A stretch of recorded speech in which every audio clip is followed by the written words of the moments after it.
자, 오늘 해볼 이야기는 설명조 문장이란 어떤 걸까?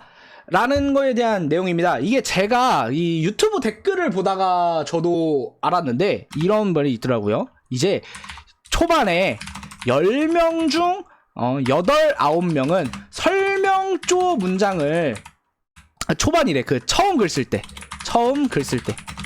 그때 10명 중 8, 9명은 설명조 문장을 사용한다고 하셨는데 뭐가 설명조 문장이고 이를 탈피하려면 어떻게 해야 하나요? 라는 질문이 있었어요. 제가 유튜브 댓글을 보다가 저도 본 거였는데 이거 같은 경우에는 이제 제가 뭐 어떻게 탈피하는지는 확실합니다. 많이 글 써야 되거든요. 이거는 그냥 제가 냉정하게 말하는데 이거는 글 자체를 많이 써야 돼요. 책을 많이 써야 되는데 그래도 뭐가 설명조인지는 알아야 되잖아. 자, 그래서 오늘 예시를 들고 왔습니다. 오늘 제가 저번에 피드백한 소설 중에서 처음 쓰시는 게 좀 너무 명확한 소설이 있었어요. 자, 이런 것들이 좀 설명조 문장들인데, 자, 한번 보여드릴게요. 자, 나는 어제 중령에서 대령으로 승급한 파티를 한 후 내 집무실에서 일어났다. 자, 이걸 읽고 뭔가 이상하다는 느낌이 전혀 안 드시면은 아직 그거를 구별하시지 못하는 거예요. 구별하시지 못하는 건데, 자, 이게 뭐냐면, 자, 이렇게 이걸 어떻게 고쳤어야 되냐? 자, 봐요.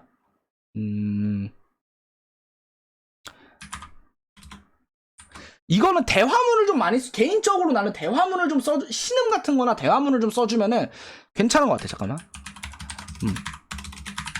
깨질 듯 아팠다.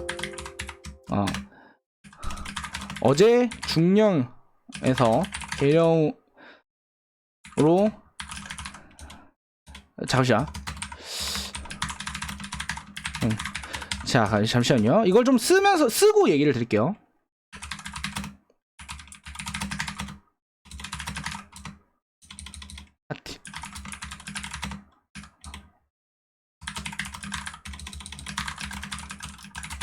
뭐 이런 식으로 썼다고 쳐봐요. 이게 문장을 좀 풀어 쓴 거죠. 정확하게 말하면 이 문장을 좀 풀어 쓴 거죠. 근데 이게 좀 더 현실감 있지 않습니까? 약간 현실감처럼 느껴지죠. 그리고 이런 문장이 있어요. 잠시만요. 제가 이제 밑에를 내려보면은, 자, 이거가 확실하게 설명조 문장들이거든요. 자, 2부의 뒤에는 귀신의 집에 나올 법한 인형 3개가 공중에 떠 있었다. 그래서 그런지 호러틱한 분위기와 중이병적인 분위기가 만들어지는 것 같았다. 자, 이거가 설명조 문장이에요. 자, 내가 그렇게 느끼는 거잖아. 내가 저 여자의 뒤에 있는 2부의 뒤에 있는 인형 3개를 보고 호러틱한 분위기랑 중이병적인 분위기가 느껴진다고 생각하는 거잖아. 근데 이거를 나의 생각을 설명으로 적은 거죠. 그러니까 뭐냐면 나는 저걸 그러니까 이걸 3인칭으로 쓴다고 봐요. 오지는 저걸 강우는 저걸 보며 분노를 느끼고 있는 것 같았다. 자, 예를 들어 분노를 느끼는 상황에서 이런 식으로 쓴다고 쳐봐요. 이상하죠? 얘가 분노를 하는데 느끼고 있는 것 같았다? 라고 하니까 좀 뭔가 이상하잖아. 자, 그러면은 이걸 어떻게 써야 되냐? 자, 이거는 상관없어요. 2부의 뒤에는 귀신의 집에서 나올 법한 인형 3개가 뒤에 공중에 떠 있었다. 잠시만. 유령처럼 생긴 인형을 보니 호러틱한 분위기가 물씬 느껴졌다. 그다음에 이런 식으로 써요. 그러니까 중이병적인 거는 좀 제외한다고 쳐도, 자, 이렇게 쓴다고 쳐봐요. 그러면은 이거는 내가 느끼고 있는 거잖아. 이렇게 쓰면은 설명조가 아니죠. 근데 이 분위기가 만들어지는 것 같았다라고 하면은 설명조란 말이야. 자, 이런 게 좀 차이죠. 이게 좀 뭔가 개인의 입장에서, 내 입장에서 생각을 해야 되니까 서술자 캐릭터의 입장에서 서술을 좀 하면 돼요. 캐릭터의 상황을 설명하려고 하지 말고 캐릭터의 입장에서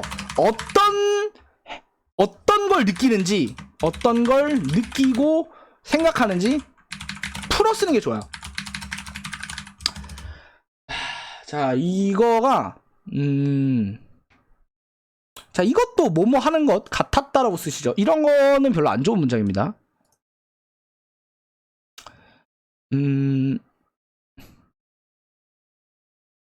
자, 어디 좀 문장이 또 예시할 만한 게 있는지 한번 잠깐 찾아보죠.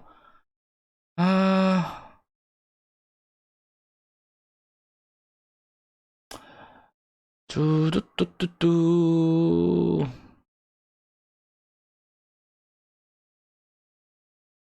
어디 뭐가 또 있을까? 잠깐만, 내가 이걸 좀 더 몇 개를 더 찾아왔어야 되는데.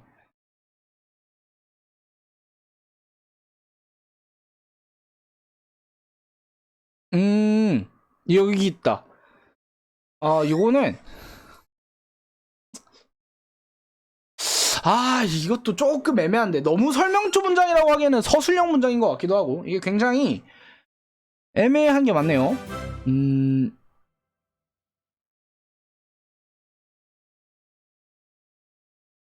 좋아요. 이거는 사실 여기서 이게 예시를 갖고 왔는데, 예시를 한 두 개 정도 드리고 뒤에를 찾아보니까 별로 괜찮은 예시가 없네요. 완전히 설명조 문장이 별로 없네. 자, 이거는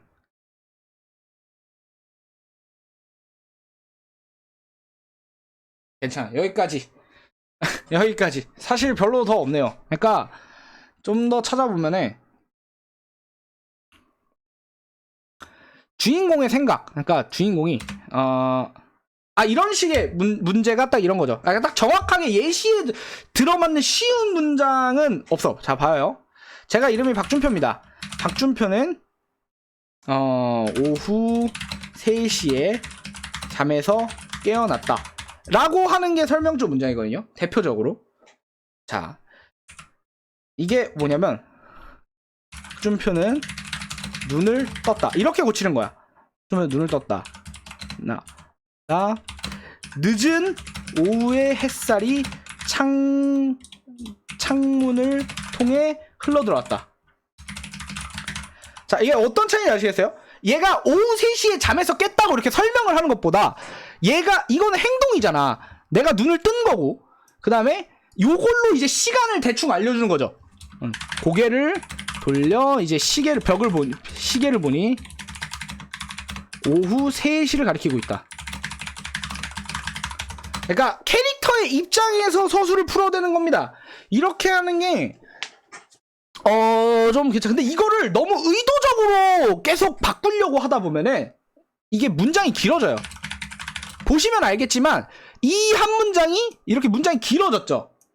이렇게 문장이 길어지게 되니까 너무 다 이렇게 쓸 필요는 없어. 근데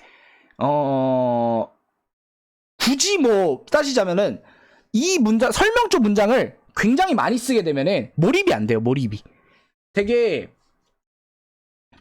이런 거지. 자, 박준표는 그 죽어가는 누나의 모습을 보고 분노를 느꼈다. 자, 이거가 설명조 문장입니다. 딱 보이죠? 죽어가는 누나의 모습을 보고 분노를 느꼈다.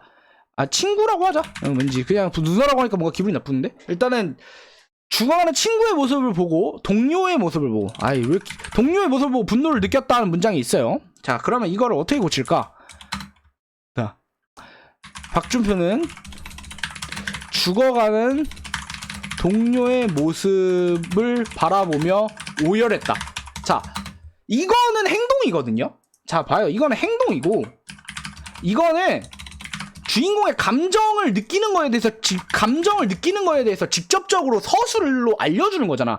얘가 이거를 해도 분노를 느끼고 있는 건 알아요. 이거를 해도 분노를 느끼고 있는 건 알아. 근데 이거는 행동을 하는 거고, 이거는 감정을 딱 짝 잘라내듯이 이렇게 말하는 거란 말이야.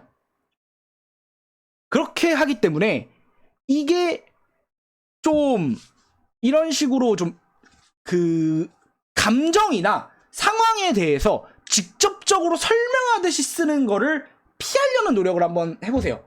이렇게 하면은 조금 더 좋은 문장이 나오지 않을까.